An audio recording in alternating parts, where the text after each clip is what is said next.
appointment with Andrea Sachs is an aspiring journalist fresh out of Northwestern University, despite ridiculing the shallowness of the fashion industry. She lands the job a million girls would kill for, junior personal assistant to Miranda Priestley, the IC editor-in-chief of Runway Fashion magazine. Andy has to put up with Miranda's bizarre treatment in hopes of getting a job as a journalist. At first, Andy fumbles with her job and fits in poorly with her co-workers, especially Miranda's senior assistant, Emily Charlton. During a dinner with her father, Miranda calls her. The airports in Florida where she is are all closed due to a hurricane. But she needs to get home and orders Andy to get her home somehow. Andy tries every airline company there is, but none of them are flying out because of the weather. When Miranda does arrive back at the office, she tells Andy she has disappointed her more than any other of her previous assistants. Andy has a talk with Runway's art director Nigel, who gives a whole new perspective of Miranda, her work and fashion in general. Andy changes and gradually learns her responsibilities, and begins to dress more stylishly, slowly but surely. Andy begins to sacrifice her personal life to her career. When Emily falls ill, Miranda commands Andy to accompany the two of them to a charity benefit, where the two masquerade as partygoers while actually reminding her of important information about the people approaching her for a greeting. At the event, Miranda meets Jacqueline Follett, the editor-in-chief of French Runway and her rival. The event was spectacular, but all the while Annie misses her boyfriend's birthday party.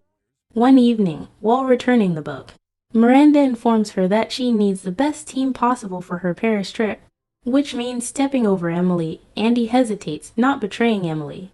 But Miranda tells her that declining will send the message that she is not committed to her job and her future. Andy has no choice but to accept. The next day, Miranda then tells Andy to be the bearer of bad news to Emily, who, meanwhile, is hurrying back to the office after purchasing scarves from Hermes of Paris for Miranda. Just as Andy is about to tell her, Emily gets hit by a taxi. Andy has a rough day confronting Emily about Paris, and then at her friend Lily's art gallery, where she accepts a kiss on the cheek. Lily then confronts Andy about this, then her boyfriend about the fact that she is going to Paris. Nate then breaks up with Andy. One night in Paris, Andy comes into Miranda's suite only to find her in her bathrobe, undressed, and crying. Miranda then opens up saying that her husband is divorcing her later. Andy learns from Nigel that he has gotten a job as creative director at a new company. She then sleeps with a fashion designer later that night. In his hotel room the next morning, while dressing, Andy finds out that Runway's owner is planning to replace Miranda with Jacqueline Follett. Andy storms out to find Miranda and warn her. When Andy finally tells her, Miranda seems unfazed. En route to another event, Miranda explains to Andy that she knew about the plan to get rid of her, but she found an alternative for Jacqueline and presented the list of all the designers, stylists, and models that were raised and nurtured by Miranda, promising their loyalty to her. Miranda says she was pleased by Andy's display of loyalty, and that she sees a great deal of herself in her. Andy says she could never do to anyone what Miranda did to Nigel. Miranda replies that she already did it to Emily. Miranda comforts her, saying that those choices are necessary in life. At the event, Andy gets out of the car and simply walks away. When receiving a call from Miranda, she throws her phone into a fountain on the Place de la Concorde. Back in New York, Andy goes to an interview for a newspaper job.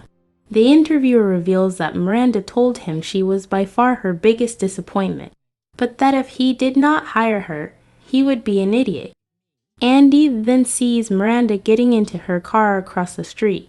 They exchange looks and Andy smiles at her, but Miranda acts as if the two are strangers. Once in the car, Miranda gives a soft smile before angrily telling her driver, "Go."